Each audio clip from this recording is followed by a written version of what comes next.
Good afternoon, ma'am. My name is Angelo Cesar Malubay Stumata, second year college, BIS Criminology. And today's video, I will report the chapter 2, History of Forensic Photography. So, pre-photographic history. The early cave paintings of Upper Paleolithic period can be considered as the earliest creation of pictorial recording. Such can be traced as far back as about 35,000 years ago. These pictures could possibly be a record of actual hunting of the time, or they could be religious petitions for a bountiful hunting. The history of imaging begins with the camera obscura, the first pinhole camera.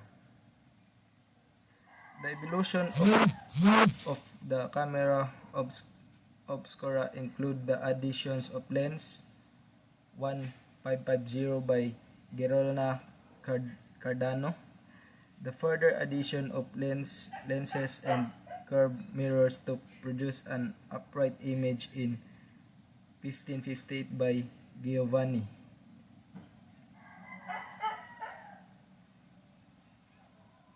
Jean Helot may have been the first one to use the word photography, which means writing with light.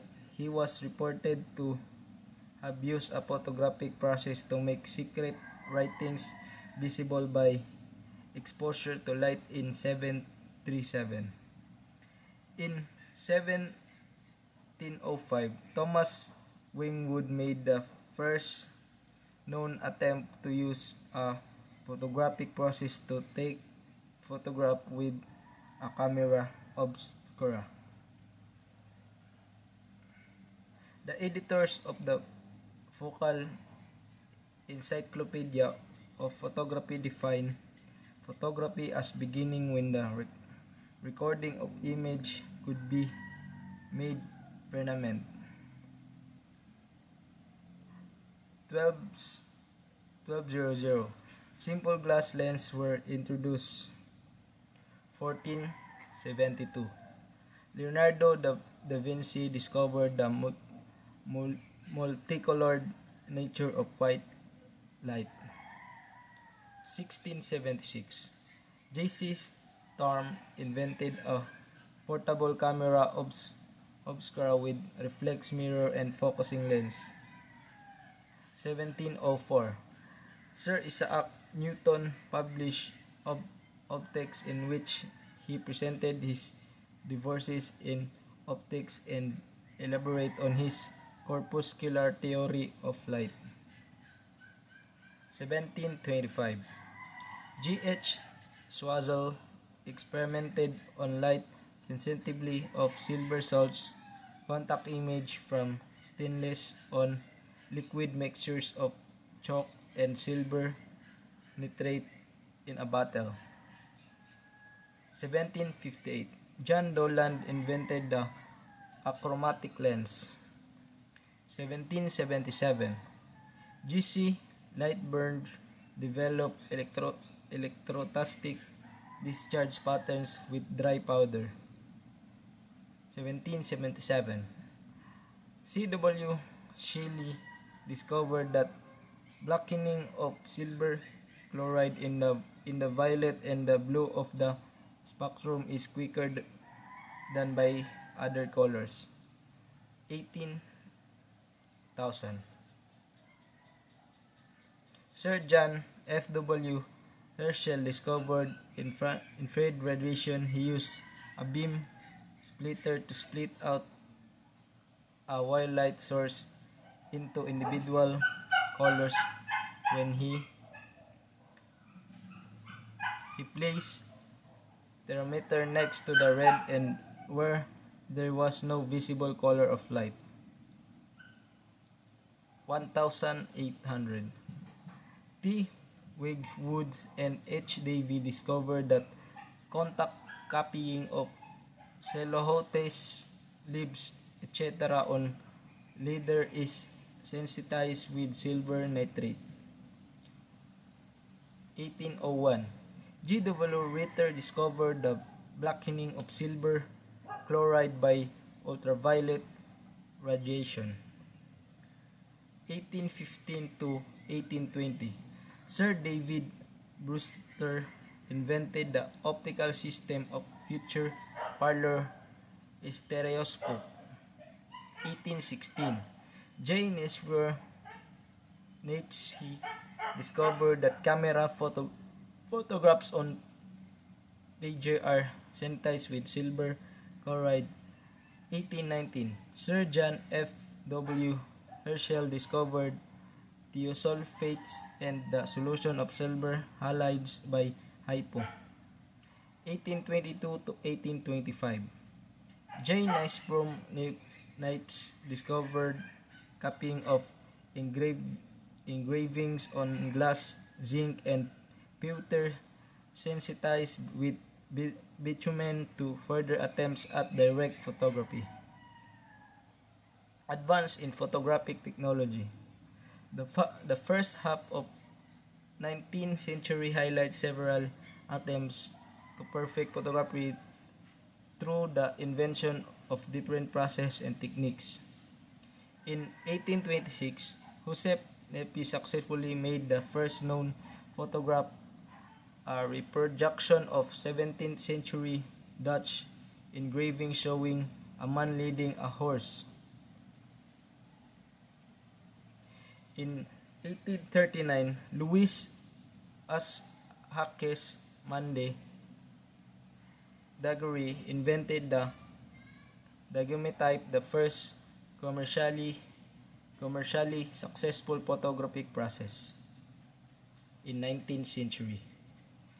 In 1839, William Henry Fox Talbot invented the calotype, a silver chloride coated light sensitive paper that was fixed with strong salt solution. The colotype did not become popular in the USA because the daguerreotype was already well established in 1941.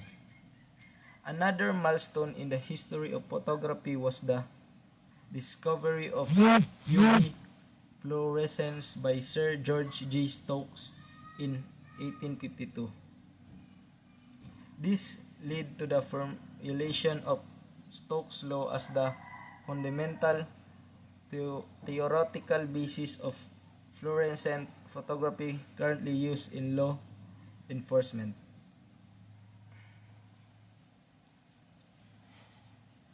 Police photography. Of the fluorescent light, such as the color of the fluorescent color of R6G dye-stained latent print evidence, you will need a barrier filter to block the exciter light source so that the film or sensor can record the fluorescence. 1858, French photographer and balloonist Gaspard Felix Tournachon took the first known aerial photograph of the French village of Petit Bacentre. In 1861, Maxwell and Sutton were able to successfully make color separate negatives, which means project through the corresponding red, green, or violet filter to which they were photographed through result in a color image of the object photographed. In 1961, first recorded use of RGB, color separation negatives, to reproduce a color image by Ralph Evans, who used the fluorescent properties of the red dye in the object of photography. In 1873, Dr. Hermann Wilhelm Vogel discovered dyeing sensitizing technology that extended the color sensitivity of black and white films into the red region of the visible light spectrum, resulting in the development of photographic film emulsion and the modern black and white panchromatic film. Beginning of forensic imaging. The roots of police photography could perhaps be traced to 1851 when French photographer Louis Diderot originated the idea of using photographs to establish identity or rights. Sanders in 2010 traces the beginning of forensic image analysis in 1851 with the scientific examination of fake color daguerreotype. By 1859, the United States Supreme Court ruled on the admissibility of photograph used as evidence. In 1860, identification photography was used in England and the USA as photographic records of those who were arrested and imprisoned. Crime scene photography dates back to 1867 when advertisements of crime scene cameras began to appear.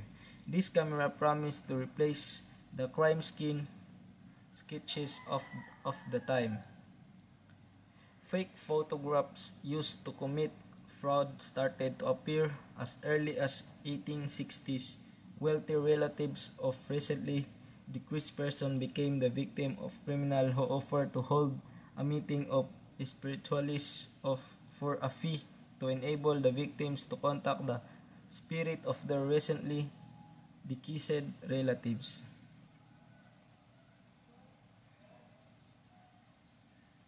During the 1970s, photographic evidence continued to become admissible in United States courts. Alphonse M. Bertillon invented many techniques that contributed to the field of criminology, one of which is the invention of the mug shot in 1879 when he completed his military training and became a minor clerk at the Paris Prefecture of Police. He began to use anthropological statistics and anthropometric techniques in solving the central problem, plugging the department's identification practices. Lerner and Lerner 2006, the department had accumulated a tremendous number of images but lacked any real way to utilize them. Bertillon developed a system of identification that involved the recording of 11 arithmetic measurements. In 1887, banks began using cameras to photograph persons attempting to break into them. In 1893, a bank robbery suspect in New York City was identified using such photograph. Sanders 2010. Forensic imaging in the 20th century. The turn of 20th century saw many important developments in photographic technology and forensic photography as summarized below.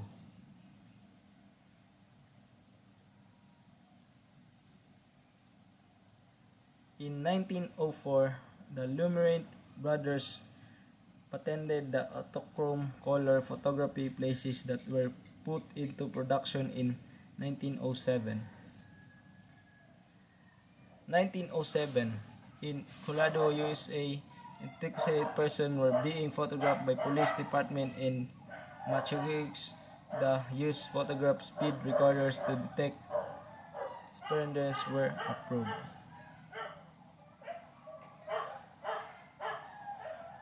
In 1910, Kodak dominated the amateur market with some photographic techniques still used today. In 1912, Segrest and Fischer produced color image by chemically forming dyes in the emulsion layer during development. In 1915, in Chicago, the International Association for Identification was formed. It was involved into the oldest and largest forensic science organization in the world. In 1916, in Ohio, USA, a motion picture was ruled as inadmissible imaging evidence because it did not show the details clearly enough to be useful. This court ruling highlights that photographs should be relevant material as fair as accurate representation and not overly prejudicial to be admissible as evidence in court. In, in 1928, in Ohio, USA, an appellant court ruled that photographs of X-rays were not admissible in place of the X-rays because the photographs did not show some significant details that were visible in original X-ray. In 1930, the flash bulb was invented, making it possible for portable light source to enable the taking of many evidence photographs.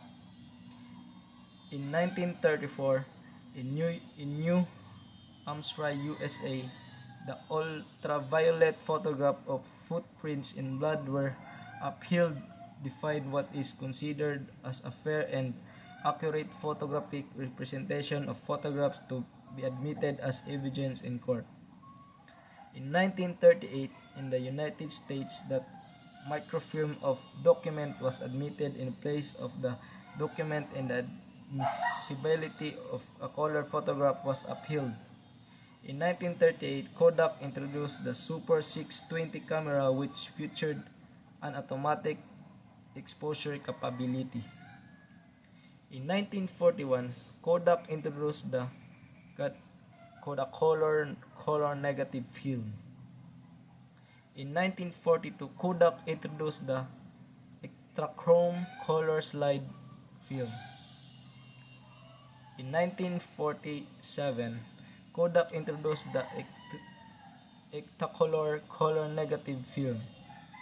In 1947, Irwin Land invented the Polaroid Land camera. In 1948, the Polaroid black and white print film was invented. In 1942, the United States FBI laboratory split its photographic operation unit into a processing unit and a special photograph unit that has evolved into the current forensic audio, video, and image analysis unit. In 1957, the Super 8mm movie equipment was introduced. It became a hit with consumers until it was replaced with video camcorders. In 1965, fully automatic electronic flash units became available for still photography. So that's it, ma'am. Thank you and good morning.